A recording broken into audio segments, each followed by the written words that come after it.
And we are live. How's it going, Steve? And we are live. It's Oh, going how's it going, swell. Steve? How And you-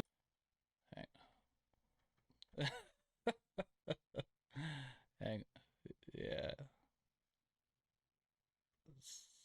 hang on.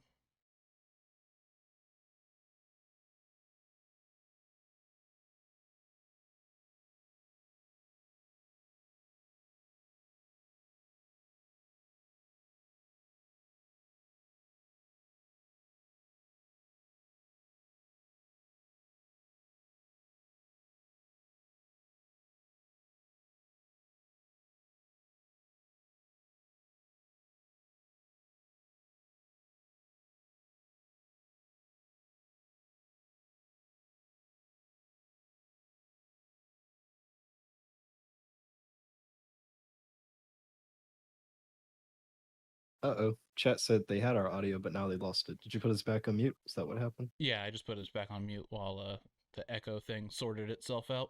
But we're good now. Okay. Should be able to. Thanks for the heads up, Dav. So welcome everybody. This is the MidLyfe Gaming Podcast with myself, Archie, and my great friend over here, Steve. Hey. At Media Hype Train. How's it going, Steve? It's going swell. It's good to hear. Good to hear. Super well. Super well. Same on this side. Just wrapped up some exams. Tired, but there's a lot did happen in the news today, so we can go ahead and just get started on that. Okay. You want me to go ahead and jump us off here? Yep. Cool. All right. Well, first thing I actually want to talk about is the Borderlands movie. I'm just going to say right off the back, it's going to suck. Convince me otherwise. Please try to, but I'll give you a real quick rundown of the cast for everyone who's listening who might not be familiar with this. They are making a Borderlands movie. Starring as Claptrap, we've got Jack Black. Starring as Roland, we've got Kevin Hart. Starring as Lilith, we've got Kate Blanchett. Starring as Patricia Tanis, we've got Jamie Lee Curtis. The plot is currently unknown. What I want to ask you is, how do you feel about the actor choices and the actress choices as well? And is there a particular story from one of the games specifically that you would like to see told here, or do you want to see a unique take? Well, I mean, spoiler free. If Lilith is involved, then it obviously happens before the events of Borderlands 3. But I don't know what stories there can really be kind of exploited further. I would. So you said this movie's going to be trash. I think that in order for this movie to be good, we need to have a really strong lead for a handsome Jack character. I think that was one of the problems that Borderlands 3 faced throughout, its development and, the hype up leading to its release was that we already knew that probably the best villain in the series for this game it was not going to be there. So yeah, it's going to be rough, and especially since we have the dynamic of Jack Black and Christopher Hart here, we're obviously going to see some type of, I don't know, Who the hell Jumanji. is Christopher Hart? Oh God, They don't even Kevin have Hart, Kevin Hart. Kevin They've got Hart, Christopher Hart. Kevin Hart. Sorry. Uh, That fish in chat said it's going to be trash. He's correct. yes, Thank you. it's Thank you, it's fish. most likely going to be trash. But I mean, will you still go see it though? Like if it comes out on Um, Netflix, are you gonna watch it? yeah, so I would watch it. I would not go out of my way to pay money at a movie theater to see it, COVID or not COVID. I just like, for one, I really like, when I say I don't like Kevin Hart, I really dislike Kevin Hart. I think Jumanji was just tolerable with him in it. Tolerable. I don't know. There's just something about like he runs that "hey, I'm short" gag into the fucking Into the ground. It ground. drives me. Yeah, but the cool thing about it though, it has a lot of good ingredients. It does have some good star power. I mean, Jamie Lee Curtis, like Badfish said in the chat, Jack Black, Kate Blanchett. I don't know, and obviously Jamie Lee Curtis again. Just that gives me some hope. I just don't see how you can make a Borderlands movie. And then the theme, when they were talking about like what they consider the theme of the movie to be, that is going to be mature and there's going to be some dark stuff that you wouldn't expect. Like these are direct quotes. And like that, that's not a property that us as gamers, we don't think of Borderlands as dark. Like it has some dark humor, but it's not a dark Batman versus Superman type thing. You Right. know what I mean? So I don't know. I'm pessimistic. I would love to be proved wrong though. I think that given one of God damn it. the actor choices, Kevin Hart being Roland, is a very weird choice because we all know who Kevin Hart is. He's a shorter, kind of on the scrawnier side. Could probably still beat Yeah. me because I have no muscle mass for anything. But Oh man. but uh you know, and then you go into the video game world, and Roland, the character he's supposed to be portraying, is this, you know, souped up beef military guy. And I don't know what that decision is going to mean for the movie itself. Like, are we going to just retcon Roland to be this Kevin Hart looking person, or are we Yeah. going to see some type of like Captain America situation where Kevin Hart goes into this Crimson Lance test chamber and comes out, you know, The Rock, and that's the secret surprise for the entire Yeah. movie, just to kind of uh, add more to the Jumanji feel of the movie, probably. I don't know. Yeah. It's all the other cases are very strong. I mean, I could definitely see all these other actors and actresses playing the parts that they've been assigned. Kevin Hart is just a weird choice, and I don't know. I don't know what they're thinking about it, but hopefully, once we figure out more on the story, then we'll, I don't know, be able to make a better assumption as to why he's involved in this. Yeah. Over in chat, Badfish and T Diddy both adding some commentary. I also want to remind our viewers watching on YouTube, you can watch the show live every Monday at 7 p.m. Eastern over at twitch.tv/ this guy underscore Archie. Again, that's twitch.tv this guy underscore Archie.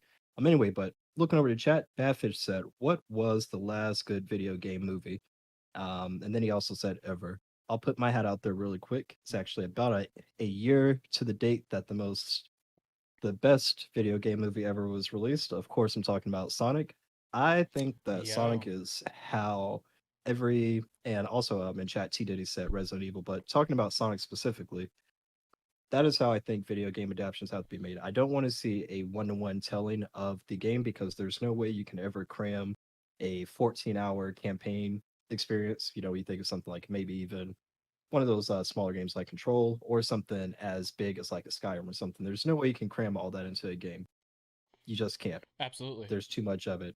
But if you take a little bit of it, like take some of the IP, stay truthful to what you decide to take from it, and then you tell your own story, I think that's the best way to do it. It's just like, hey, here's one quick adventure that these people that you love, these characters that you love, went and did. But the one-to-one adaptation is never going to work. It works well when you do a series. That's why Witcher is so successful. That's probably why The Last of Us is going to be successful because they'll have what 12, 14 hours that you could tell one of those types of stories versus trying Right. to cram everything into 1.5 to 2 hours. But that's probably the only way I think that you can make a good video game movie. Lara Croft is pretty good. um what are some of your favorites? I mean, the Laura Croft series is super campy. Like, I mean, they leaned heavy on their star power and Angelina. exactly.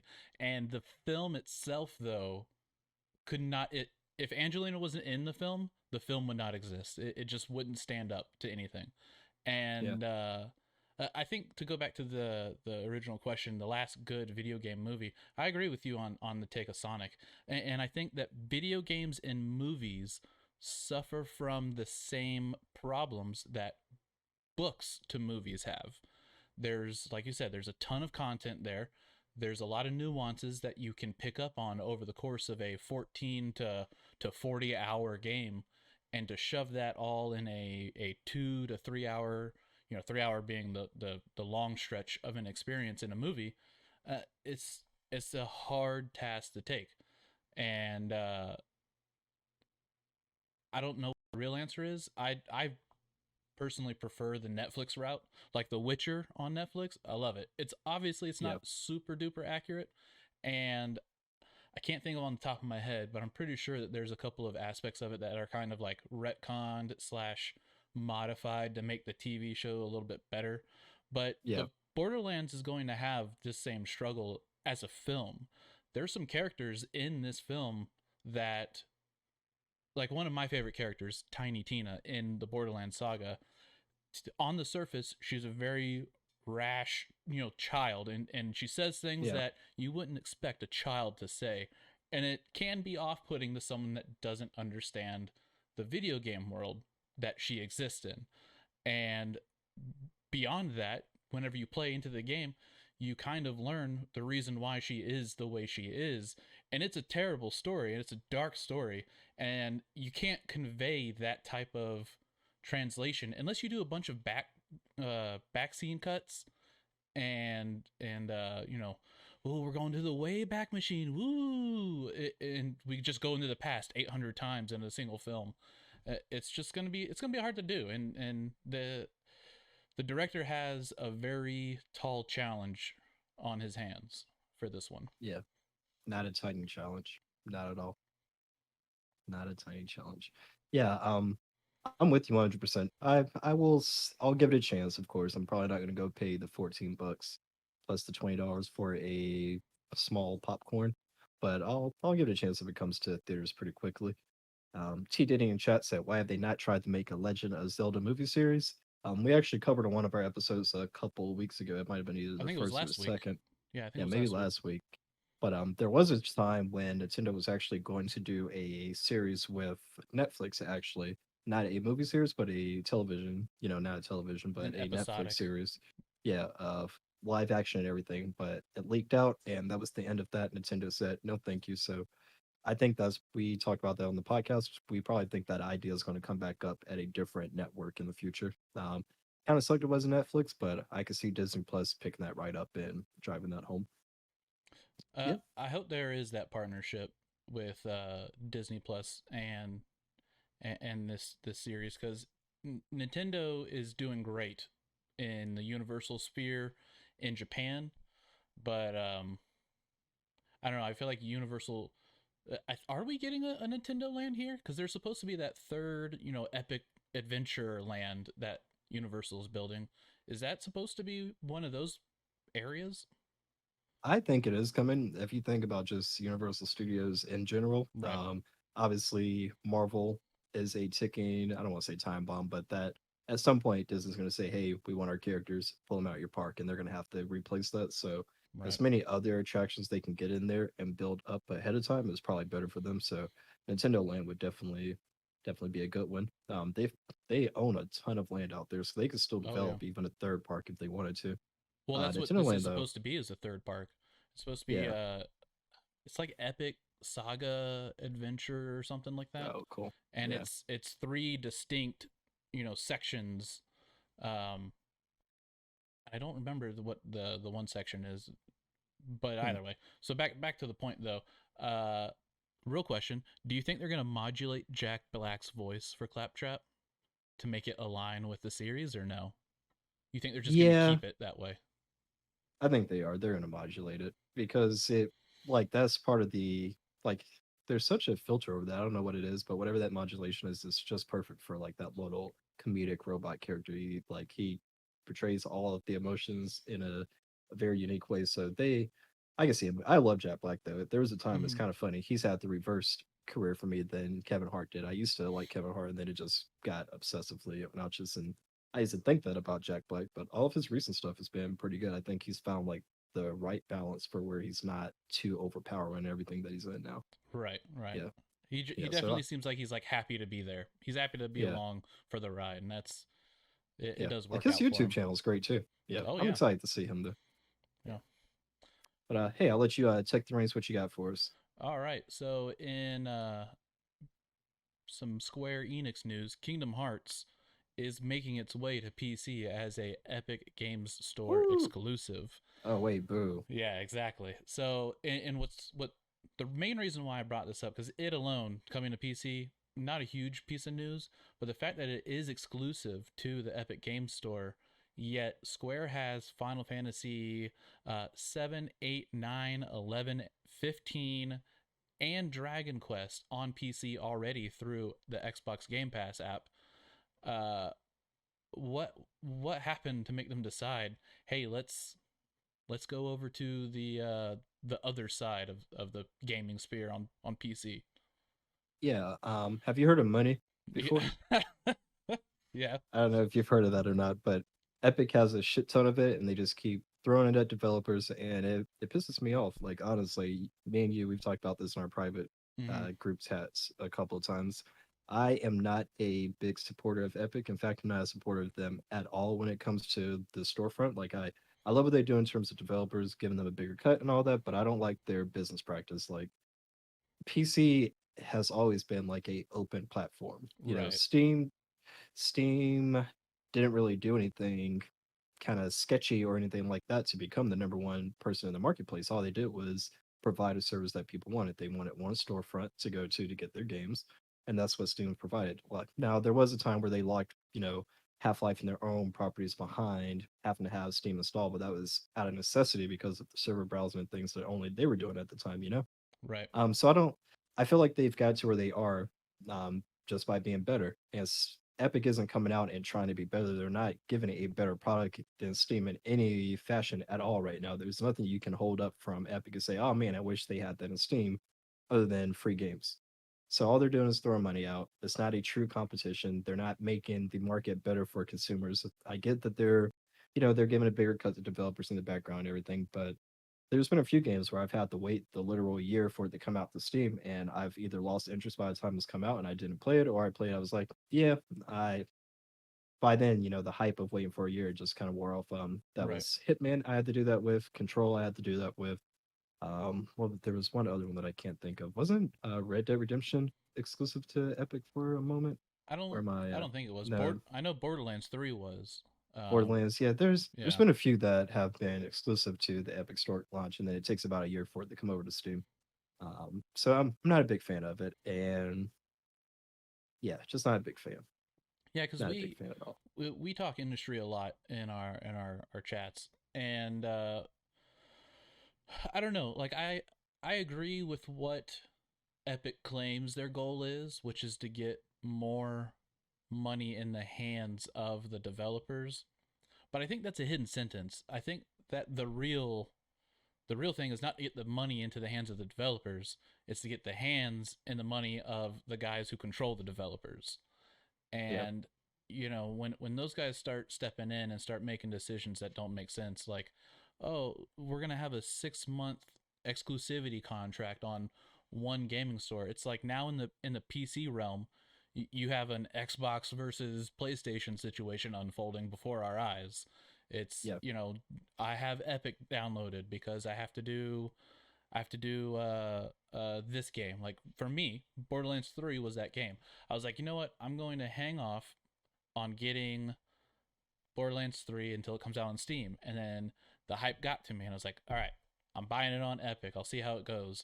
And the network quality is terrible. It's not great. I mean, it is still uh I don't know if the servers are owned by 2K or if they're owned by Gearbox themselves, but the servers are fine once you're in there. It's just like connecting with your friends, and the social aspect of it is just hard.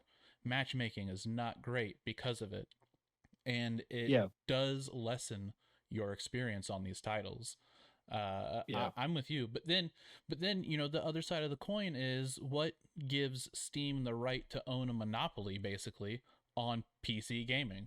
Is it because they were there first, or It's a it's or a is it like natural a monopoly though. It's to me yeah, the thing with Steam. Like I get everyone's complaint, like, oh, they're so big, they need competition. That's fine. Let them have competition. Good man, Green Man Gaming is a good place for competition. I buy games from there all the time because they're lower cost. They have a lot of promos. They have a lot of deals. That's how you can compete with Steam and it be fair. Just as tossing out $1 billion or whatever they're tossing out to get exclusivity to a game for a year, that's not competition to me. That's like the Amazon and the Walmart way of doing business. And look right, where Amazon and Walmart are now. Everyone looks at them now and they're like, oh man, it's going from being convenient to I hate these places because they've crushed out all the little mom and pops.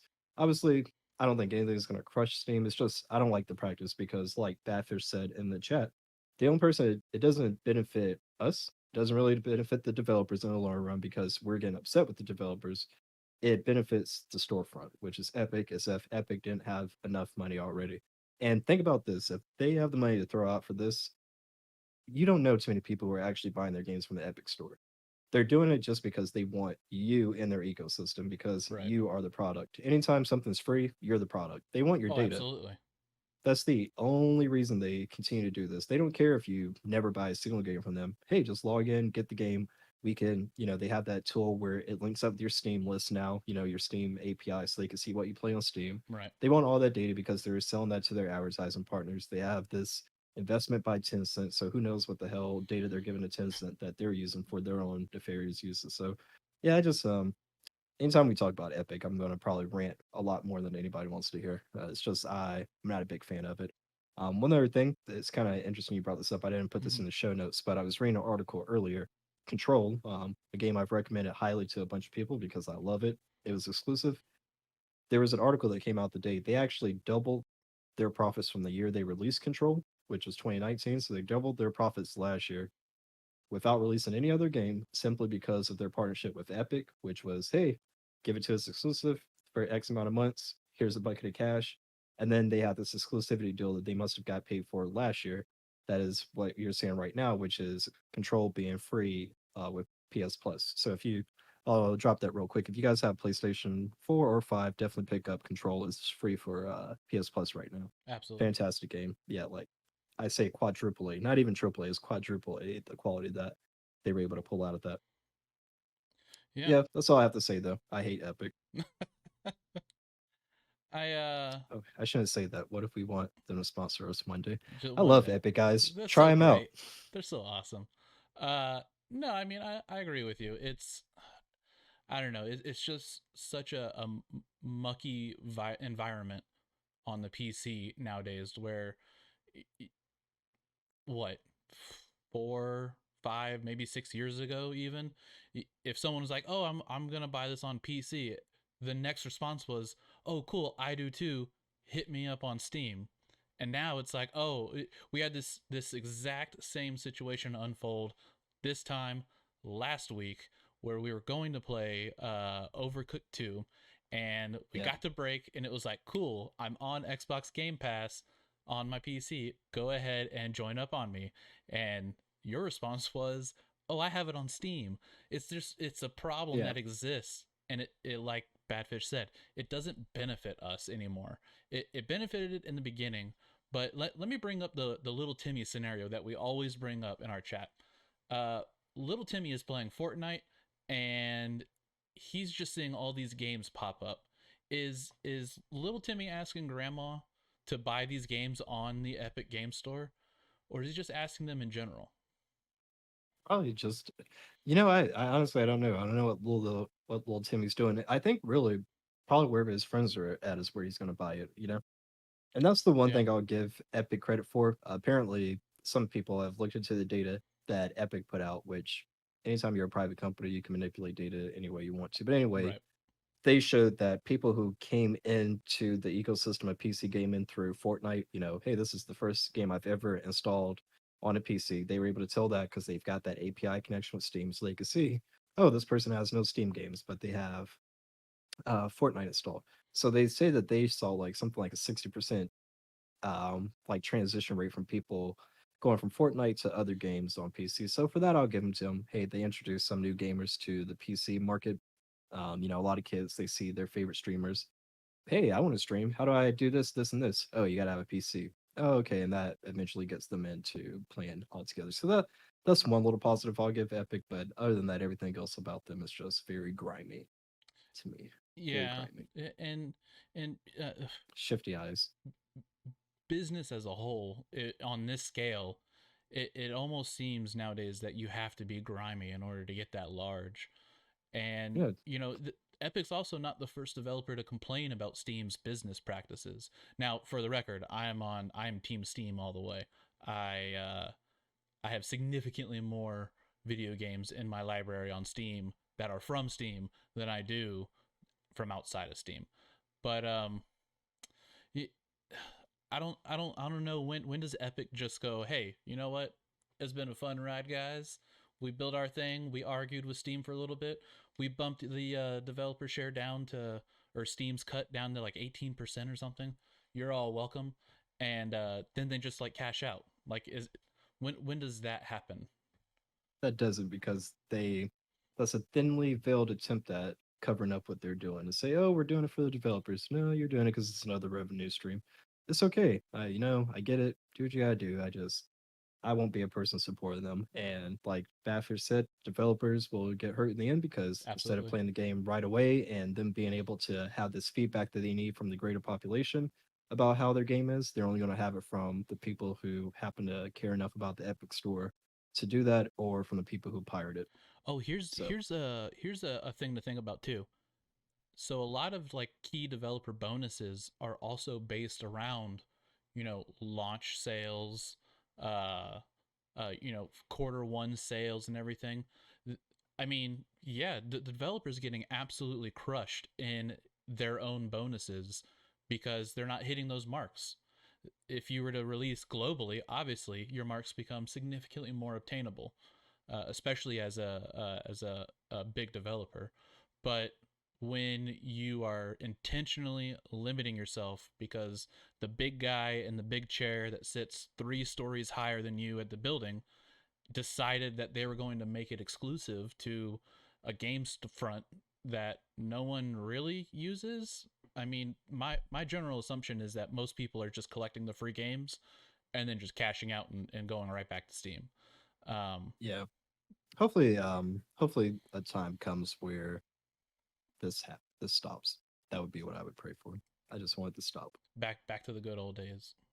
Yeah, Good old days of something like just that. finding them wherever you want. All So right, well, that's all the rant I had about Epic. yeah. So yeah, guys, Kingdom Hearts will be out on Epic Game Store March 30th. Woohoo. Yeah, Kind yay. of same. As long as we're talking about companies doing bullshit that pisses us off, let's talk about Ubisoft. Yes. So you know me, I'm a huge fan of Ubisoft. I get every single Assassin's Creed game that comes out. I play Rainbow Six Siege like hell all the time. I thought Wildlands was probably one of the greatest games of this generation, but Ubisoft, or Ubisoft as it's actually pronounced, they have on their earnings call they had just a couple of days ago talking about last year's fiscal results. They said that a lot of their titles have underperformed. So Division 2 came out. That genre has just slowly died. Destiny is still alive and kicking over there very well, but the looter shooter genre has really died out. So Division 2 did not do very well last year, to the point that they finally cut it off and said, "Hey, we're not going to be supporting this any longer." And they haven't even announced what the successor to it is yet. So Right. if you think about Division 1, that game was still in its prime when they announced Division 2. This time, Division 2 has died so quickly that they don't even have Division 3 prepared to show off yet. So that kind of gives you an idea of how that title performed last year. The new Ghost Recon game was also pretty much a dud. I understand why it sucked. After Wildlands was perfect, that one came out complete dud. Odyssey's been doing well. Valhalla's done well, but they just haven't. Oh, and then Watch Dogs also kind of came out and flirted away. So a lot of their Yeah. big AAA titles did not have the juice that they expected. And because of that, on their earning call, they have promised to their shareholders that what they will be doing instead to make up from the revenue lost on these big games is that they're going to be leaning more heavily into free to play titles. So right now, Ubisoft doesn't have a lot of free to play titles, but if you think about it, there's something that they've had kind of behind closed doors that I am sure is going to now be a free to play title, and that is if you play Black Flag, then you Yep. remember that Naval Combat. They Mm-hmm. announced a few years back they were going to have a spin-off game that was going to be that Naval Combat entitled Skull and Bones. It came to a couple E3s, disappeared for the last one. So I think that's going to be one that is easily going to come out, and that's probably going to be one of their big free to play titles. They've toed around with a couple battle royale concepts that haven't really taken off to the effect that they wanted. But this just to me, this isn't good news. Ubisoft, or I keep saying that Ubisoft is one of the few AAA developers out there that really takes risk when it comes to IPs.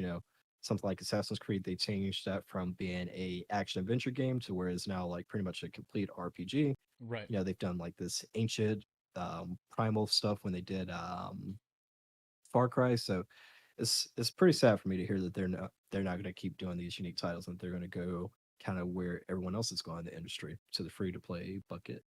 Yeah, and I Your was I was thoughts? actually going to tap in on that last sentence of yours too. It seems like these developer companies all start off on the same path, and then through the time of progress and success, they all end up evolving down the same chain of events. They all seem to go, for instance, what they're doing right now is extremely similar to what EA started doing back when some mathematician under their payroll was like, oh, hey, guys, we're getting millions of dollars off of these FIFA cards that cost nothing to add to the game. It takes exactly 0% effort added to the game. It is just margin off on the top. And Absolutely. it just corrupts the guy that's sitting in his chair up on the third floor of the building, and he gets to make those decisions because the developers don't really get a say. And it, it just happens so frequently now. Ubisoft is doing the exact same thing. I'm with you. I have bought whew, I mean, except for Assassin's Creed Origins, I think I've owned every single Assassin's Creed, including the weird Rogue one that was in the middle of 360 and Xbox One Oh yeah. era that kind of just launched Yeah. and it existed for a couple of days. And it's I just don't understand. Like, are these guys sitting in their rooms, in their offices, just not seeing what the competition is doing? Because EA went down that road, and Yeah. now we are just now starting to see the light at the end of EA's tunnel of like, hey, you know what? Enough people complain about that last Star Wars title. Maybe we got to give them a good one. And then they Yeah. released, the Fallen Order, and then I love the Fallen Order. I am not a Dead Souls type of person. I do not like to just endlessly throw my body at enemies and see what different ways they can crush me. Not my idea of fun. But the Fallen Order was great. I played that on like the hardest difficulty there could be, and it was such a fun time. I could not pull myself away from it. And how long until Ubisoft decides that, hey, you know what, this free to play road, not that great. Yeah. You know what the problem is, honestly, Archie, is that point from when a studio goes from being independent to being publicly traded. And the reason why every Mm, publicly traded company, they've got a commitment to their stockholders that they've got to yep. do better each and every year. And that's the problem is that these game studios, they just don't have the manpower to release multiple games every year. Usually there's like a 3 to 5 year gap between like their huge titles, unless you're one of the, like EA or something where you've got the windmill that always is spinning. Right. So that's the big issue. I kind of in professional business, I've had a problem with companies that run themselves like this as well, where they're just concerned with getting as big as possible versus get into a part where you have a nice, you have a nice glide scope that's constantly moving up. Right. The major or the hyper growth isn't something I'm a big fan of. I like kind of like the barbershop mentality where you get a barbershop seat. Hey, as long as you're paying your rent, you're bringing in money for the company, above your expenses. Stay off here, do your own unique things that you want to do. That's fine with me as long as you're bringing money in. That way, everything is profitable, or at least even if it's not profitable, it was such a small risk that you're not going to be bankrupt by it.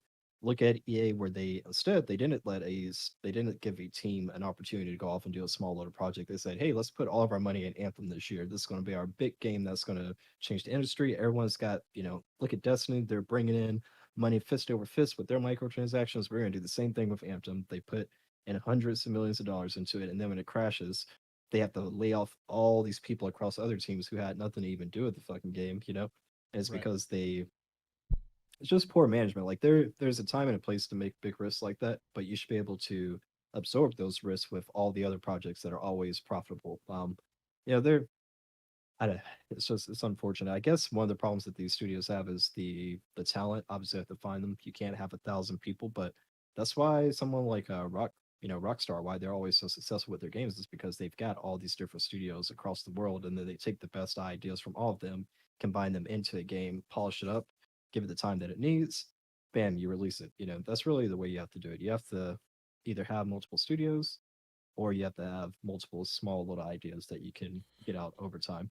Right. Ubisoft, I think if you ask me, this was like in my business, I run I work in pretty corporate. I work in the corporate world, and I have to deal with some companies that work just like this.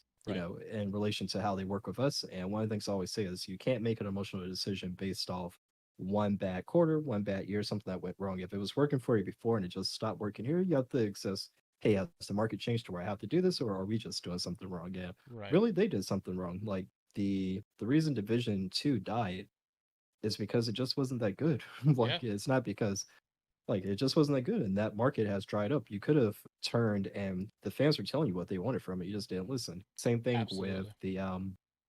with the Ghost Recon game that came out. It was completely different from Wildlands. No one told them to change that formula. They just decided to because again they were like, oh, here's how we can squeeze microtransactions in at this time. So instead, for me, I say, but you guys don't need to change. You just need to go back to where you were like 2 years ago. Because there was a time, if we had a podcast 2 years ago, there was probably like every other week we were all saying like, "Damn, I wish Ubisoft is doing so good right now. They're just hitting every game out the park." And now they're to this shit where we're gonna start getting free to play shovelware.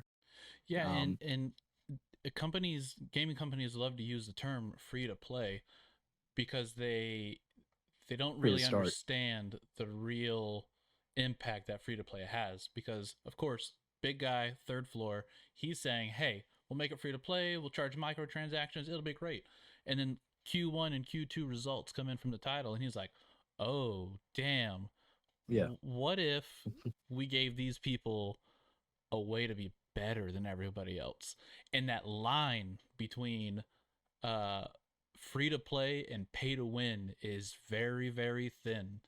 And the moment you have crossed that line, the game dies. The game dies almost within, I, I don't know, probably 3 months, maybe, is the amount of time it has left. Uh, and it's not just, hey, let me pay money to get a better gun. Some games frame it as, oh, well, they can only buy skins, so there's no harm in it. They can only just buy the skins. You don't need the skins to have the full experience of the game. But then you look at what the default skin is, and you have like a neon red hat, and everything is targeting your hitbox right here inside of whatever the game is. And someone else has paid for their $25 worth of special currency in order to buy the camo skin that perfectly blends in with the environment and everything. And when you're playing now, I mean, I hate to say that Fortnite is a competitive title, but it is. I mean, it's just that's fact. Uh, when you're playing games like Fortnite or like we're gonna play in a little bit, Call of Duty Warzone, when you get to that competitive edge, everything has an impact. The color of your armor has an impact on whether or not you stand out when you're in a oh yeah, forest of green trees and you're wearing, neon blue uh hat or something. You're yeah. going to stand out and you're going to be the first person shot. And that's a hidden level of pay to win that a lot of Yeah. developers don't see. They're just like, "Oh, cool skins." Cool skins, cool Uh, money. I love it. And yeah. then they Pretty just much. crush their entire player base. Uh, man. Yeah. We'll see what happens with them. But hey, go ahead. Tell me about Cyberpunk. What is all this mess about them getting hacked? All right, so as I'm sure most people have heard by this point, because it is slightly older news, but there's been a slight development in it as well, and we hadn't talked about it yet, so I figured I'd just bring it to the table. So Cyberpunk got hacked. To my knowledge, they still don't know the exact way that it was, if it was strictly an external attack, or if it was someone somehow made it into the facility to inject some malicious code somewhere, or if it was like an email thing. That those details are not super uh I don't know, prevalent at this moment. Uh but given the actions of the quote quote hacker group that claimed to have stolen the source files for all of their key games, so it was Witcher 3, some, and it was listed as an unreleased version of The Witcher 3. um no With real. ray tracing. Is it? Yeah, I saw that. Sorry to interrupt you there. No, you're Yeah, good. You're good. that was one of the big things I saw. I did see that one little piece of news Oh, that okay. because they were trying to one of the rumor sites was saying is this a indication that it is coming to PS4, PS5 and Xbox Series X with another version with ray tracing enabled, or is it that they're going to release it for PC again, or is it for all the above? So Yeah, that would be interesting. it would Yeah, be. could have Hey, even just been if someone toying Hairworks around on isn't their free involved, time. I want nothing to do with it. Hairworks is so good, It is but really good. yeah, but continue on. So Sorry. no, you're fine. So back to this. So it's Witcher 3, some unreleased version, I guess the RTX version of Witcher 3, Gwent, and Cyberpunk, the current big dog for them. The source Yeah, code for that had been stolen. Their main servers were all encrypted, even though the hacker themselves, who left a text file for some reason, I guess that's the hacker thing to do nowadays, yeah, with instructions. Um, he self-proclaimed that the encryption on the servers probably wasn't that strong and could be easily redone. But so now the news is that he I assume he, but the hacking group, it usually is a group of individuals, um, tried to sell it on some Russian auction site of all these source codes and everything, because CDProjekt Red said no, kick rocks, we're not paying you anything. Um, but it went live on this auction site, and then moments later, I think it was like an hour or so, maybe. Uh, Moments later, the listing got taken down, and the hacker group announced that it was because they found a private buyer. Now, who is the target audience for hacked source code? Is it other game developers? Is it other hackers just to say they have it? You know, I mean, what are your thoughts on that? yeah. So I only got a whiff of this. I heard like that the starting bid was like 1 million, and if they wanted like a outright buy price of like 7 million. So you think something like that is definitely not the average Joe. Right. There's people like that guy Martin Scarilli, who bought that unreleased Wu Tang album. I think he bought that for like 10 million. So there's probably some celebrities who maybe if they have a fascination with something like that, they would. But as soon as anyone of any type of notoriety gets it, they would put themselves at risk for when the FBI eventually tracks down whoever this was, if they track them down. And they're like, oh, okay, well, you're the person who transferred the funds into their account. Obviously, you bought it, receiver of stolen goods. Now you're going down too. So I really think like the person who did this, they were just throwing a Hail Mary, like, hey, maybe I'll get some money out of this. They probably if they make 100,000, I would be surprised because anyone with $1 million lying around, I don't know why they would want source code because they probably don't know how to compile it themselves to do anything meaningful with. Yeah, Now exactly. there is that angle you brought up of another development studio doing it, which I could see. There are some nefarious, other studios outside the US that might do something like that, Yeah. but I can't see anyone making a payment for the amount they want, like 1 million plus for your source code. I can't see anyone who would use it anyone who would have the money to buy it probably doesn't have the nefarious reason to buy it. You know what I mean? Right. And that makes any sense. Yeah, I don't know what ended up happening with it though. At this point, they don't really know what happened to it. I mean, the group claimed that some anonymous individual bought it off them under the um, I don't know. It's a I hacker see. group. Can you really claim that there's a rule of law in that land? Like, hey, Yeah, I'm selling you stolen source code material. But as long as you promise that you're not going to sell it to anybody else, I'll buy it off of you. Like it's, yeah. I mean, I don't know. Yeah, you bring up that's another valid point too. Probably maybe someone else in the hacker collective may have wanted to because those are probably the people who do have the means to nefariously come up with the money like that and would have the means to use it nefariously. I could see somebody, hey, well, let's buy the source code. Oh, here's everything. Let's start making our own game out of this and, selling off in Russia or somewhere like that. So Yeah, because that's they're. Go ahead. Sorry. interesting story. No, go ahead. Interesting story is all I was saying. Yeah, so I think the real thing that probably has the most value out of all of it is not the game source code. It's the source code for their Red engine, the thing that they build most of their games out of.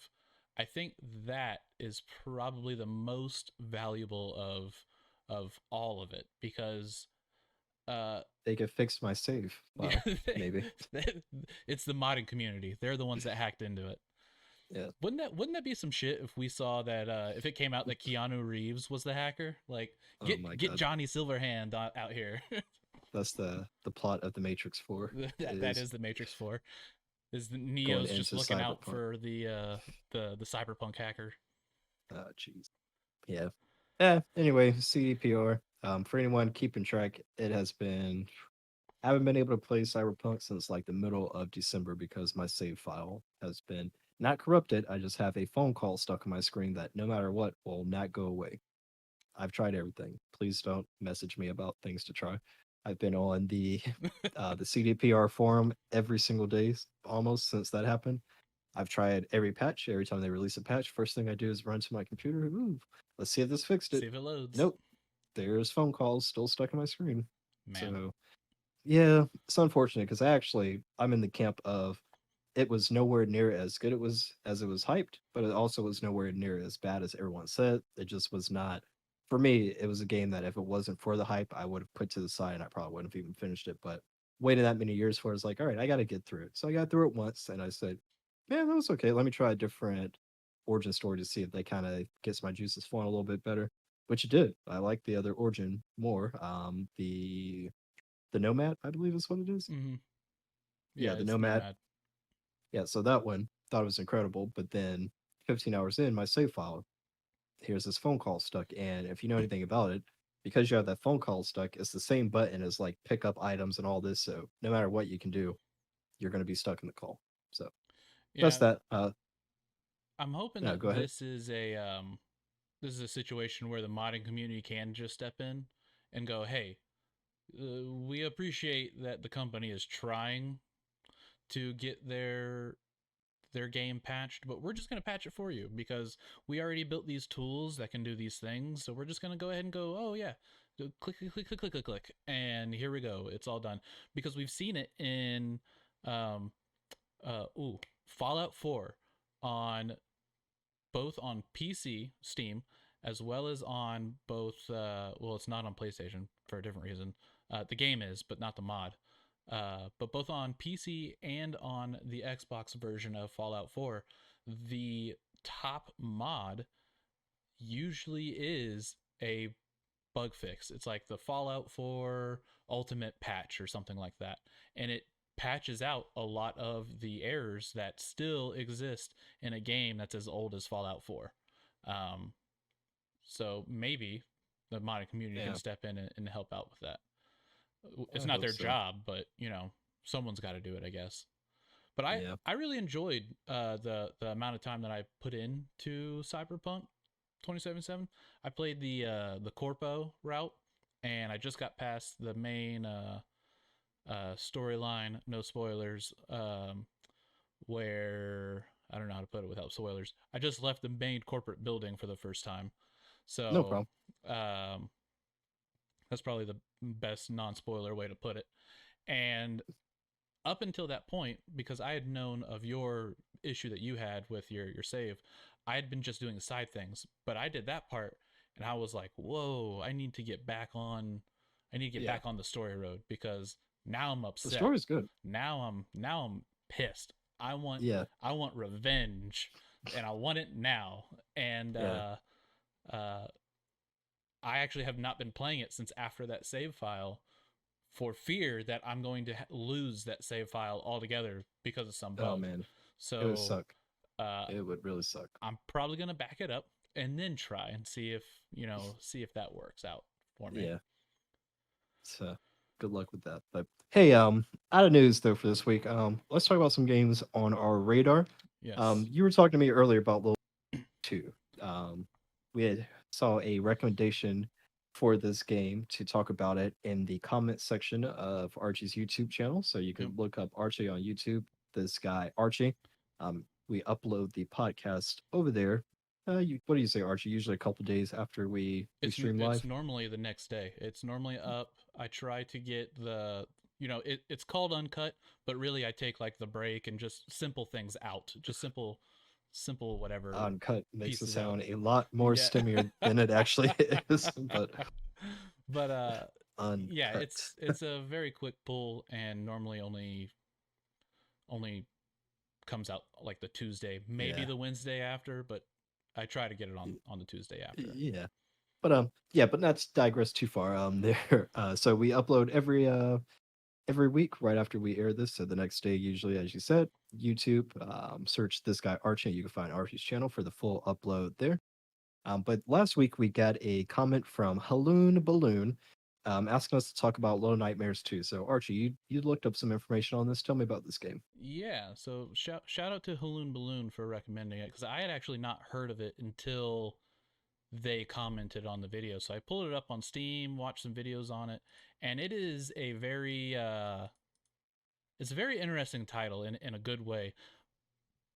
Let's take it from the good from the bad. So the good parts.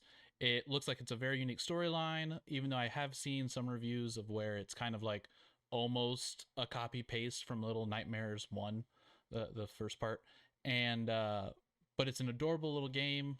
It's very I don't know if you've seen a game called Inside, Steve. It came out Yeah, I don't know, Inside several years Limbo, ago. same studio. Yeah, Right. And it's very that type of esque. You know, there's no real dialogue happening. The story is simply being told through your interactions with your environment. And this one seems to be doing a great job at it. Like I definitely want to probably play this this coming week. Give it some time that it deserves because I mean, it looks great. It looks creepy as heck. I don't know if you can see this right now, but there's a scene where you're trying to sneak past a teacher, and you are probably, you know, 4 to 5 inches tall, and your little buddy named Six is about the same height, and you're sneaking past all of these giant people. These giant, well, I don't know if you'd call them people. They look human-ish, but that's about the best description that can be given for them. They look terrifying, and her neck does this thing where it just stretches like a snake out of her body. It's creepy, but I want to see it. I want to be in that game and feel that anxiety behind it. The trailers definitely make me want to play it, and I will absolutely give this game the time it deserves. The only and obviously because I haven't played it, I don't have too many criticisms. But the key criticism that I do have is the fact that it is not co-op. You play as this little guy with a bag on his head. I forget what his name is, but and you have a buddy that helps you solve puzzles and has a pretty rudimentary AI built into it. But that would be the perfect opportunity to have some type of co-op situation, couch co-op situation, because it is a 2.5D title. It is for people that might not know what that means. It is not 3D in the sense that you can control the camera. It is 3D, but it has a locked camera view. So there's no split screening going on. You know, the frame that you're in is the only frame that exists. So you just have to figure it out. And there's elements that kind of do bring a little bit of depth to it and everything, but again, it's still a locked camera view, meaning that the couch co-op experience would be great. I mean, a little bit of zoom out, a little bit of zoom in, and it's perfect. And I have seen some people complain that Six's AI is a little, I don't know, sometimes it just feels like it doesn't make sense. Like they can get snatched out of the air by one of the enemies, yet they're perfectly hidden in the shadow. And then other times they can just walk right into the light and stare the dude in the face and they just get ignored. So it's kind of like, I don't know, clearly it's a bug, but these games tend to not receive patch updates, not nearly as heavily as living and breathing games do. Um, but I don't know. I'm definitely down to give this one a go. I'll probably start on Little Nightmares 1 just so I can give a better comparison of it. But yeah, that's a huge loss on their part is not having that co-op situation involved. Okay, looks pretty interesting. I'll Would probably you play wait for something your like this? recommendation. I would. I enjoyed Ori and the Blind Forest. I played Inside and Limbo, both which are very similar to this.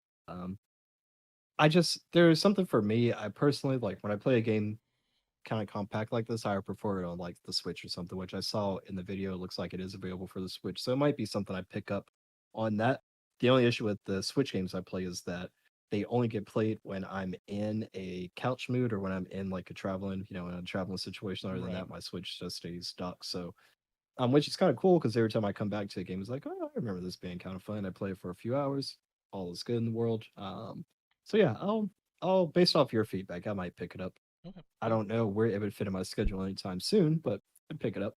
Um, I saw though you had also put in the show notes here Valheim, which when I was on another podcast, I heard a little bit about this, but I really, to be honest, it was kind of going like this all over the place. So tell me a little bit more about this game. So this game checks off just about all the boxes that I care about in a video game. It is a survival game. It is a crafting game. It is a base builder game.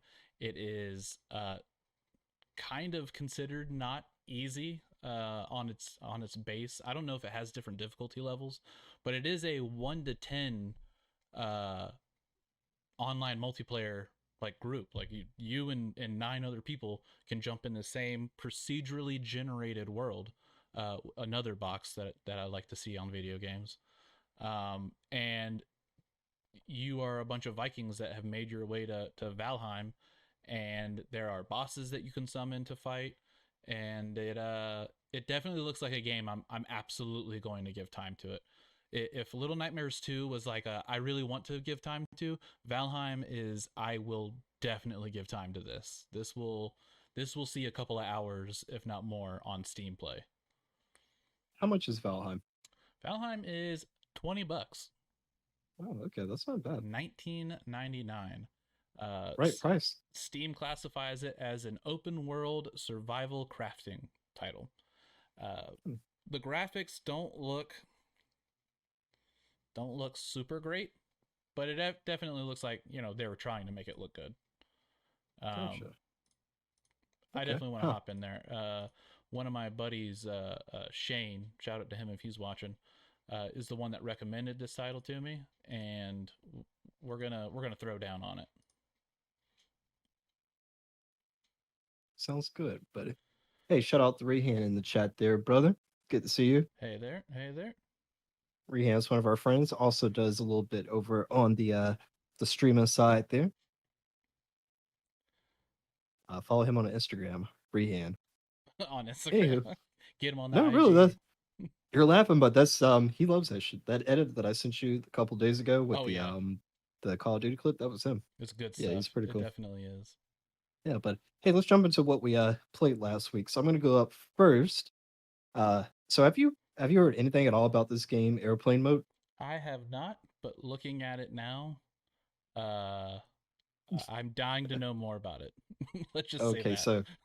so man, it is such a fun game. Can you tell me? I can't see the developer there. What developer is it from? Really uh, Backronym acronym. Cool. So shout out to this developer. and I love publisher is AMC, like the TV channel. I love what they've done. So this developer, they absolutely have they've got a cool outlook on gameplay mechanics and things like that, and that the game itself is kind of hard to even call a game. I would call it more of an experience because there is no objective. So basically, what happens you load this game up, airplane mode. You pick one of two different flights that they have available, and then in real time, this flight plays out while you're in the passenger seat. So if you're watching us on YouTube or live on twitch.tv, this guy underscore Archie, you can see right now. So you're sitting in the passenger seat of an airliner just as if you were taking a trip. The trip that I took was from JFK to some destination I can't remember right now, and it carries out over the full time it would take on the flight. So my flight was about an hour and a half. During this, you're getting announcements from the captain, the flight attendants coming around asking you what you like to drink, what you like to eat. You can control things like the lighting in the cabin. You can pull your shade up and down. You can mess with the seat in front of you. There's people, passengers sitting to you that you can bother. You've got your cell phone that you can watch. The coolest thing though about this is so if you know anything about like copyright laws, at some point everything goes into public domain. Hmm. And what they have in the plane, you actually have you've got old TV shows, old movies, and things that you can literally watch full from start to finish in the plane. So it is such a cool experience. Obviously, I've been playing a ton of Microsoft Flight Simulator. which kind of got me into aviation kink for a little bit here. I've been Right. on it ever since Microsoft Flight Simulator came out. But this has been cool as an experience. It recently came out. It's been cool because if you think about the world during COVID, a lot Mm. of people haven't been able to travel, which is it's giving that escapism again that Microsoft Flight Simulator gives you, where you're able to partake in an event that you haven't been able to while everything's happening with the pandemic. But even separate from that, I just think it's such a creative idea what they've done. Like I want to see more of these. I want to see them add more flights. Obviously, I think I said it a couple minutes ago. My favorite part about it is just how they've put these TV shows and the movies into it. On your cell phone, you have podcast, and one of the cool things that the developer did is they have an actual interview with themselves included as a podcast episode on the cell phone. It is so cool, man. Like very cheap. What was the cost? Everything is like $12, something like that. Yeah, 11.99. 11.99. So such a cheap experience. But the experience itself is not cheap. Cheap in cost, but in actual functionality, I think is really cool. I would love for them to keep doing things like this. Like I said, I hope they add additional flights just to give people more time to play with it.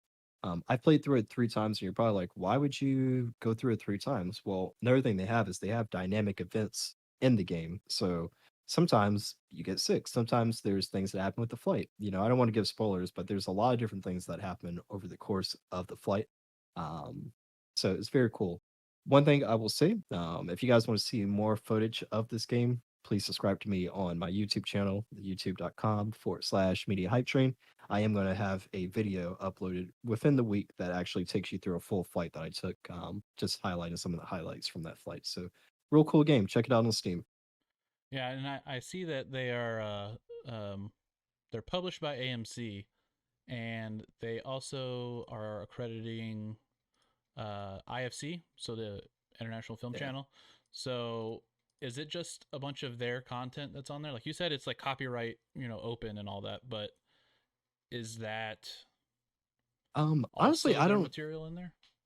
I didn't dig too deep into the AMC and the IFC relationship, to Mm-hmm. be completely honest. I was more concerned about the developer. This Okay. is the only games that I could find from them on Steam. But I think the reason why I say I'm pretty sure it's public domain is because of how old it was. Right. Um, and it was a good mix of things. Like I think Casablanca was on there.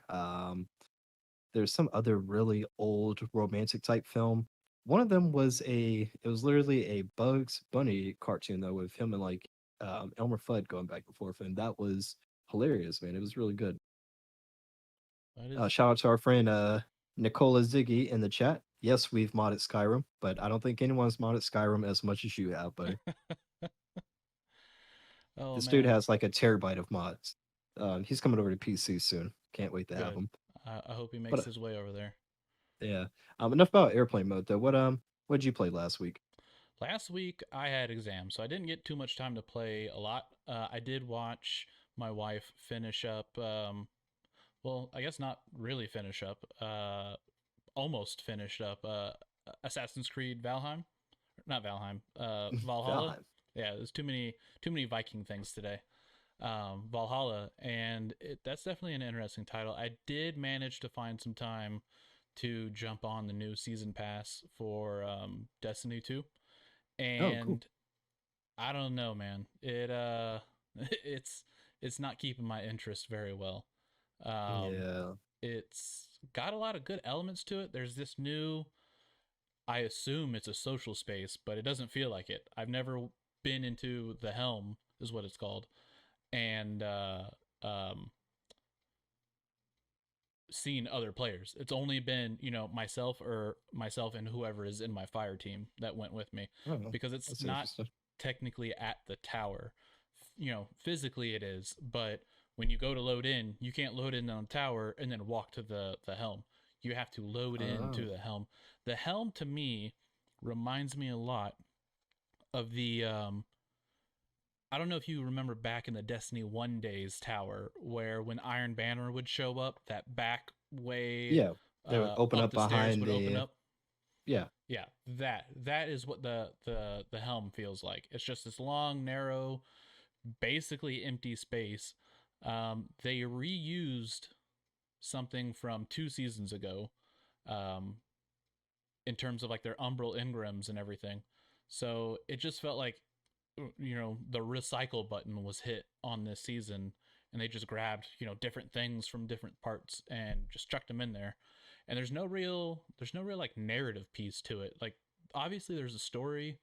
The Cabal, Empress is asking for our help, but she also demands us to take the knee, and my boy Zavala says no, hell no, and we're gonna kick your ass. So it leads you to a bunch of these different war fronts, and I take back that last statement because the war fronts are a new thing, but they're also a sign of things to come that I don't want to see in this game. You and I enjoyed the raids of Destiny 1, and I think did we ever do a raid together on Destiny 2? Nope. I don't think so. Yeah. Uh, Nope. Nope. Nope.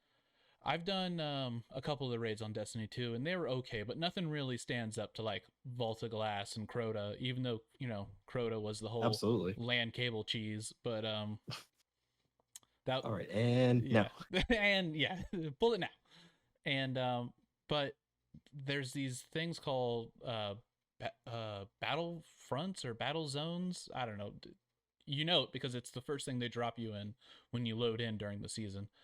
And it's like a strike, but none of the traveling or puzzling slash type things.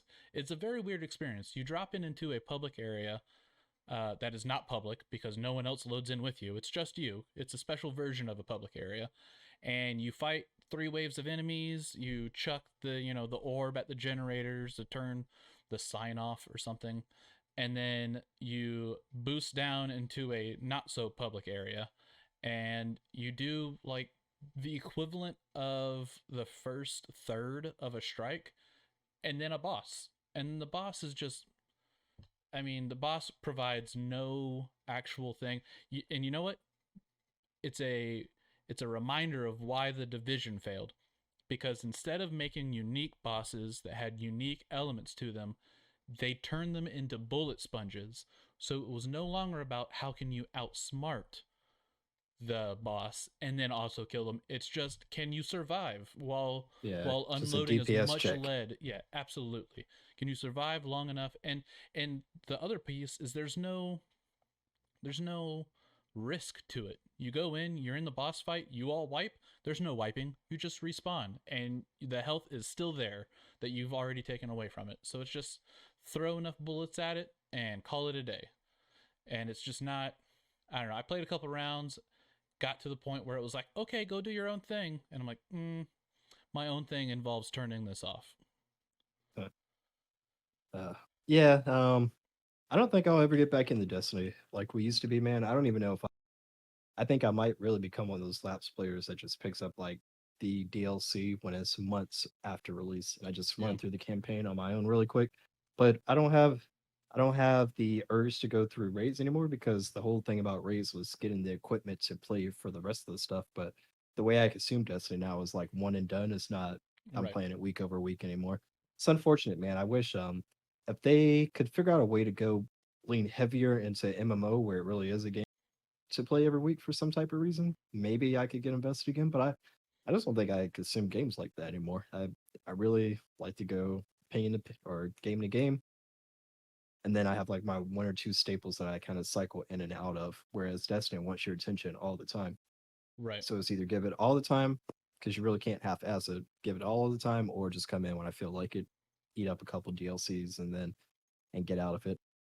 Couple comments in chat. Really want to read off real quick. Yep. Ziggy said airplane mode looks like it would be good for a VR platform like Oculus. I agree. I play flight simulator in Oculus, and I would definitely play airplane mode in Oculus as well. Yeah, I meant to ask Also, you that actually because I didn't see it on here, and that definitely seems like a lost opportunity. Like clearly, this is like a excuse me. This is a developer that doesn't have a whole lot under their belt, so maybe VR was just a tall order for them. yeah, I would probably say so. Ziggy also said, "How's Avowed?" Which I have nothing. I know nothing about Avowed. Is that the new DLC for Destiny, The or is that a new religious your movie opinions you're on watching, Avowed. Ziggy? I don't know. Is that a Steam title? Let's look it up. I think it's like Passion of the Christ 2 or something, maybe. Oh I'm man. really not sure. But while you're looking that up, Yeah, I though, don't know. let me go ahead. I'm going to talk about something else that I played this week. So, remember that I sent you a video a couple days ago of my daughter looking at my monitor, asking in Oh. disbelief how I did this. Kid, just the cutest. She She comes is in the my room cutest. and I have my head in my hands because I'm in disbelief that I did this. I was playing Echo Arena VR. Can you pull that up as well so these guys know what that looks like? So, Absolutely. Echo Arena VR, it actually has a lot of depth to it. So one of the things you see on Oculus that Facebook has done, and I I do agree. So we talked earlier about how I don't agree with exclusivity hold. I do agree with when Oculus does it because they do it for a different reason. They give money to developers who otherwise wouldn't even make the game at all. They have this kind of grant program where they give out $100,000. Hey, go make us an Oculus game that will keep exclusive to our platform. After that, you want to release a sequel on another platform, whatever, do it. Yeah, Just go this for it. first one to get you off the grant. So one of the games they came out with is a title called Lone Echo, which is a single player narrative experience. Great game. And then in conjunction with that, they released this free to play, no microtransactions though. You literally can't give them money if you wanted to for this game Right. anywhere in it. It is a three or actually a 4-on-4 zero gravity. Pretty much it plays like soccer, but you have a floating disc. Archie played this a couple times in the past. Super fun game. Anyway, but it's very competitive. So when you get into the heat of it, you're swinging around, you're punching because you can stun players by punching them. You can steal. So you're doing all this crazy movement. And I have a pretty nice area behind me where I can play, probably like 12 feet of space. Don't have to worry about anything. But this particular night, I was being lazy and I was trying to try out some recording things on my computer and I smacked the hell out of my monitor. So I killed a pretty nice G-Sync 22-inch Dell monitor. Hopped on Craigslist, or not Craigslist, hopped on Facebook Marketplace and instantly found a 24-inch of the same damn monitors, 125 bucks. Somebody had their job had made them buy 3 monitors and then told them, hey, we're going to reimburse you for them because we're sending out different monitors of our own. And they were just like, well, I don't want to pay to get these returned and I don't need 3 extra monitors. So they were selling them and I got a great deal of it. But Nice. anyway, Echo Arena. It's a great game. If you guys have the Quest headset, definitely try it out. It's a free to play game, like I said, and no microtransaction bullshit, just completely free. So it's on the Quest, it's on all the Oculus Rift, Rift S, any Oculus platform you can get it on. Yeah, And so if you are, including the Quest 2, right? yep, including Quest The new 2. one. Yep. And if you're PC savvy and you don't have device, there is a program called Revive, so you could actually port any Oculus game to any VR headset. It's really not that difficult at all. It's just kind of an executable thing you got to run. So definitely worth trying out. Very cool game. I'm hoping I can get Archie back into it one of these days, and we can go and get us some multiplayer zero G action going. Absolutely. Yeah, I still have my Rift. I need to set it up in the new space, but I do have a space set up for it now. So I just Yeah, have dude. to plug it all in. I'm having a weird issue, not to get technical, but I am having a weird issue where that expansion card that Oculus, back in the day, recommended you to get for Oh USB, yeah. it just is not working. Like if I plug this camera that I'm using right now into it, I only get a black and white feed, and I'm pretty confident it fried this headset's USB mode. I can only use this Oh, in wireless mode. As soon as I turn into gotcha. USB, it's basically an off switch. It just doesn't do anything. Yeah, Um, I've had some experiences like that recently too. With the USB peripherals, what I end up having to do, I think is really just I run so much shit through all my USB, and I have it's a $300 fucking motherboard, but yeah, well, yeah, um, I ended up getting a powered USB hub. Like it actually plugs into a a powered stick or whatever you want to call it. I can't think of that for the life of me right now. Surge power supply. protector. Yeah, or power supply. So it gives external power. I had to because I've got the HOTAS, I've got the Rift, I've got the Stream Deck, I've got my mic, I've got a camera. So I just said, hey, let me get this power, and that fixed a lot of the problems I was having before. That's But good. Yeah, I might yep, need to you look didn't into have that any. myself. Yeah, last thing I wanted to talk about, you didn't have anything else down for what you played this week, but one last thing that I did do. So I've been modding a ton in Microsoft Flight Simulator. Oh yeah. I talked Yeah, I talked about that a couple episodes ago. I talked about it on another podcast I was on. One of my development partners is actually in the chat, Dav. He has helped out a ton. So if you look at like this photo that's showing on the screen right now, we took this plane and it used to have a very simple avionics unit. In layman's term, that's the GPS head unit. So you think of your car, you get this basic little GPS thing that they had in there. And what we actually did was we took a complete avionics unit from another plane, transplant that into this plane. I did some work on the flight model. We called it the 2021 Performance Edition just because the actual plane that we modded, it did have a 2021 upgrade, which did the same thing we did, which was add this avionics unit in. But anyway, I've been doing a ton of that. He's been a tremendous help with any of the like the PFD, the MFD gauges. He built this really cool tool that help other Microsoft Flight Simulator developers. One of the issues we had with the game and doing mod work for it is that every time you made a change to this particular file that we were messing with, you had to completely restart the whole game, which Mm-hmm. could take 10 minutes because of how much data is being loaded in. He made a tool that actually displays all the information that we're pulling out of game in a easy to use HTML format, pops up in a browser. You can make your changes in game and you can still see it refreshing on the browser. So that helped me out tremendously. I went from being able to do something that would probably take me a couple hours to test out to being able to do it in a couple minutes. So yesterday or the day before, we released another mod for a different plane, the Long EZ, which if any of you guys watching are familiar with, that plane is by India Foxtrot Echo. So they did a great job with the plane, and then I, with some of the code that Daffy gave me there, used that to bring the autopilot and new GPS over to that. Now we have another partner who we're working with who is familiar with helicopters and bringing those into the sim, which as of right now, Microsoft Flight Simulator does not have helicopters at all. Our other development partner has some experience with that. So we're looking at probably doing a helicopter project. We have a couple other ideas I don't want to spoil because I don't want someone to steal them from us, but we've got a lot Yeah. of cool stuff in the works. So as always, we tell everyone, if you're watching our live stream, if you're on YouTube, we all hang out in the same place, which is our Discord. You can get to our Discord with bit.ly/MLG chat. Over on that Discord, we talk about all types of games. We talk about Flight Simulator, Elite Dangerous, Star Citizen. We do Among Us game nights. So come check us out on Discord if you want to talk with the game, but especially if you want to know what we're doing with Microsoft Flight Simulator modding. Come over there because that's where we're going to be putting all of our updates. Yeah, I definitely need to get back into Microsoft Flight Simulator. I used to play it back in the Windows Vista days and absolutely loved the game. Um, if you can even really call it a game, it definitely is more of a heavy sim. And which Glad you is, said that because there's people who will literally fight you on the forums if they hear you say like if they hear you say game instead of sim. oh yeah, yeah, no, it's I would absolutely consider this a sim. And man, would I would just have so much fun just flying around for hours, just flying around, just seeing all the different landmarks and everything. I don't remember if that one was uh, mapped with assistance, like 3D mapped or not in most areas.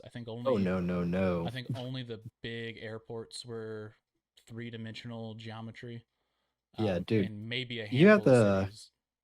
you've got to tell me when you're ready to do this. When you're ready to come into this game. It is or this sim. They have completely changed like how other studios don't see this and say, "Oh man, we can use that same tech." Like what I want to see. So there's DCS World, which is like the military equivalent to Microsoft Flight Simulator. Mm-hmm. Flight Simulator right now in its current incarnation, right at release, is mostly about the general aviation, so the smaller planes, and then you've got jet planes like private jets, then all the way up to airliners, and then there's been like three military jets released. But DCS World is the complete opposite. They're all military type aviation equipment, helicopters, and they've got ground forces too now. But if they take the same technology and you can have global fucking like military planes flying anywhere in the world at any time, Yeah. the amount of gameplay mechanics they can bring, which I hope even me and my development team, if we find a way out to do this ourselves, we definitely will. But just thinking, one of the things we talk about, like think about intercepting, like, oh man, someone's hijacked Air Force One, Yeah. deploy the fighters. Like there's so many Deploy the cool fighters. ideas. There's so much cool stuff you can do, and like, dude, like you can kind of even see it in this video, like this isn't even a payware. Like there's people who release payware airports and stuff. This is just like the native airport and graphics and Oh things. wow. Like it's so detailed what they've done. So imagine that with military, because all you really need is the air. You don't really care when you're going so fast. The actual detail on the ground doesn't matter as much. So if you're Right. doing military aviation type dogfighting, you could literally have fucking fighters going all around the world. You could be deploying from. There's just a wide scale thing they can do. I'm excited to see because something like this is a proof of concept first. People can see like, oh man, look what they did with that Bing technology. It's a big advertising tool for Bing. Like people complain like, oh man, the Google data is better, but Bing works just fine in this game. So or Right. sim. Yeah. So kind of went way No. off the field about the add-ons, but it's exciting stuff, man. Whenever you're ready, you got Game Pass. It's free for you. I have it Download it. installed. It's installed right now. Yeah, I fly, just buddy. haven't Oh, booted it up yet.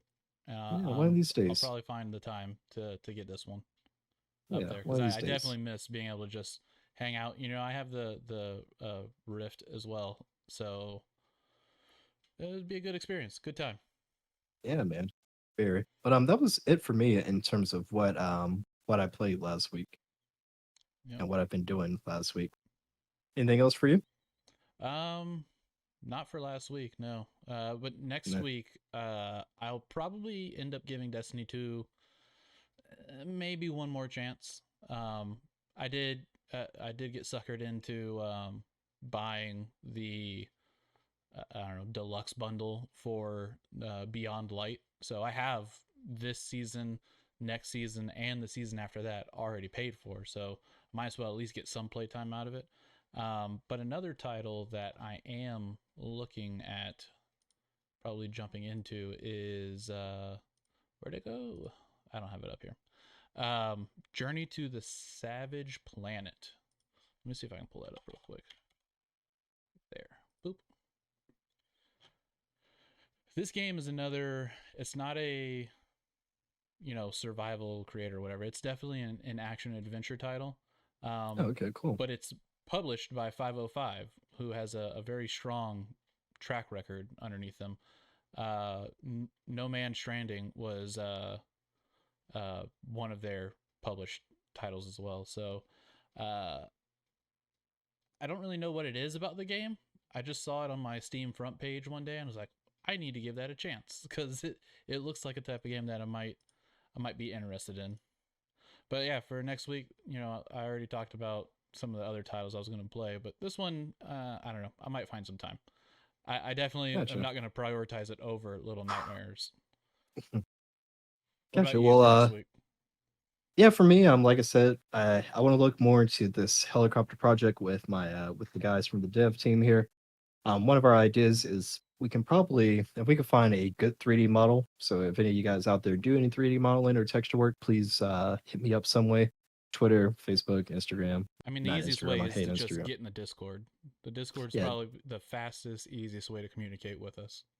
it is absolutely. So but yeah, that's probably what I'm gonna be doing. I have an eye out what it's going to be that we're going to work on. I'm going to keep playing Echo Arena. It's been nice to honestly, dude. I've been sweating it out. I'll play that for a couple hours a night, and I get a nice sweat going. And it's a nice, comfortable way to socialize with people and still get some of that competitiveness. Right.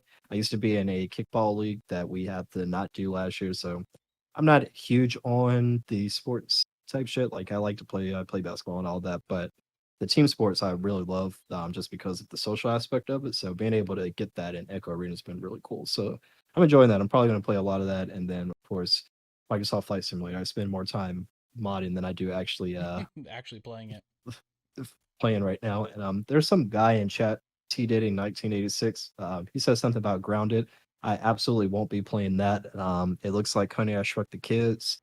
I have a phobia of being small and things being bigger than me, so probably won't be playing that. But I hope Let me tell you about our interaction that T Diddy and I had in Grounded. So please do. there is a slider. So people that have arachnophobia, there is a setting in the game that allows you to change the appearance of the spider to better suit What uh does it change it to?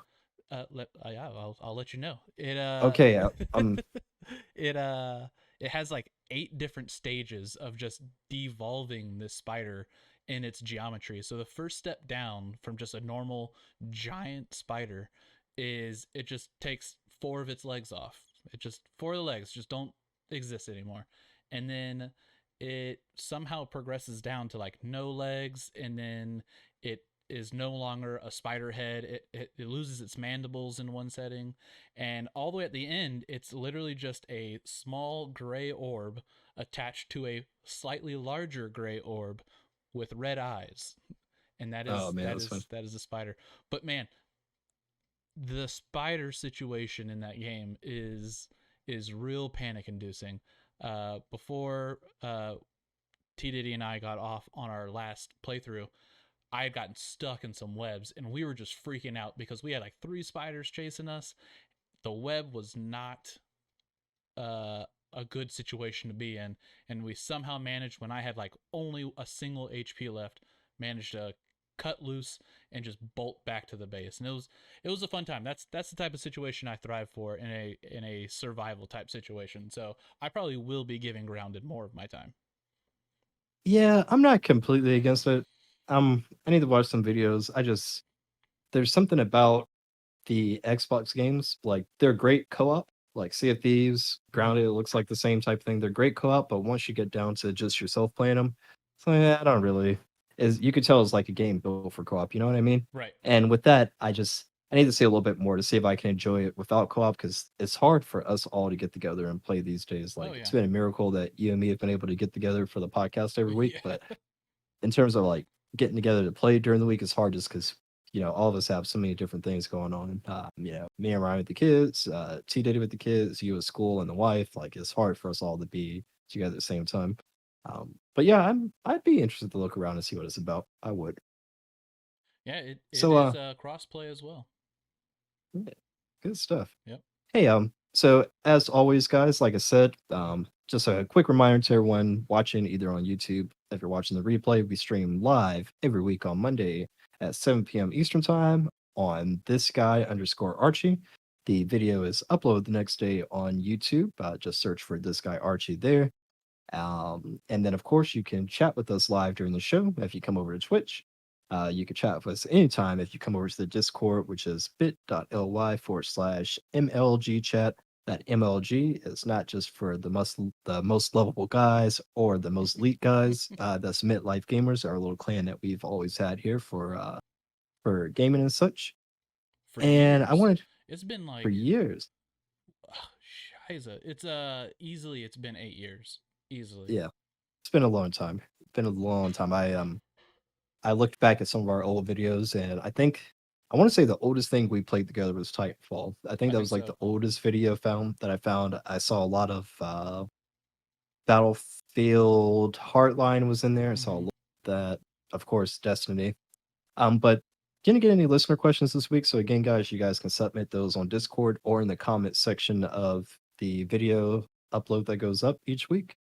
But I wanted to play a game with you, Archie, called Video Game 20 Questions. The way Oh, this game okay. works is I have a game in mind. In the future, our listeners can send the game in and one of us will try to guess what the game is. But you have 20 questions that you can ask to try to guess what the game is.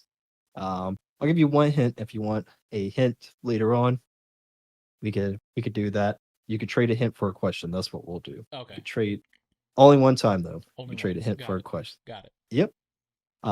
Yeah. So without further ado, and all the questions have to be yes or no. Oh, Without okay. further Okay. ado, I've got the game in mind. Let's go ahead. Is this a rated M game? No. No. All right. Is this a RPG title? Yes. Oh, okay. Is it related to a series that we've talked about today?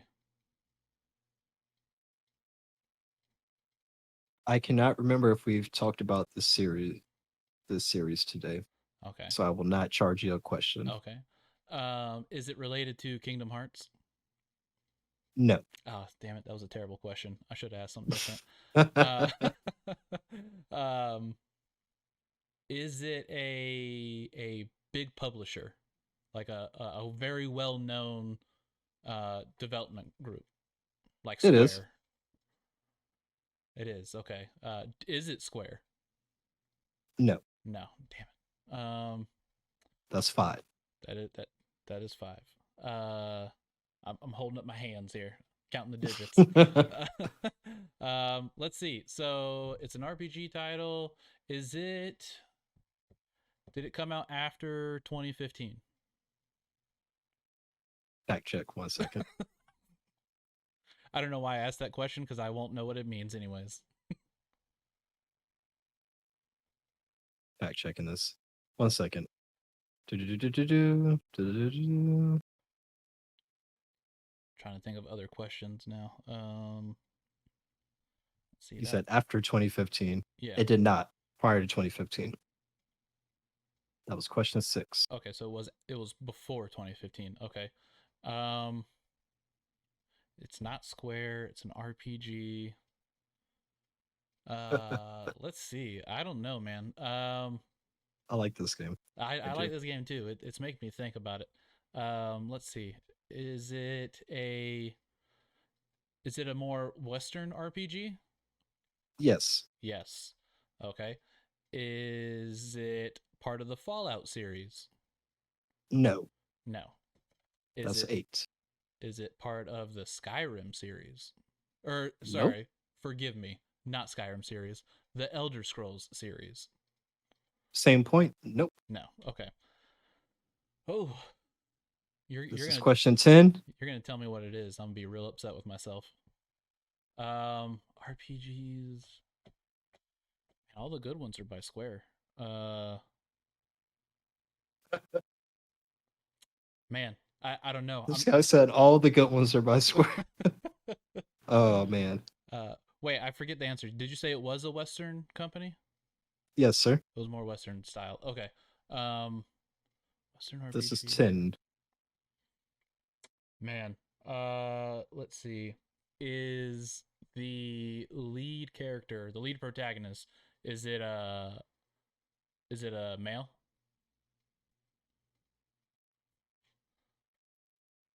I have to fact check something. So now it's questionable. Now I got to really think. If it's a thing where you get to just make it yourself, then I would assume the answer to that question would be no, because it doesn't have a canon male or female. So question 10 was, is your character a female? Was that the question? Are they a male? Is like the canon Are they a main male? protagonist a male? I'm going to take the canon off because that's not fair to you. You have a choice to be a male or female in this game. Is it a BioWare title?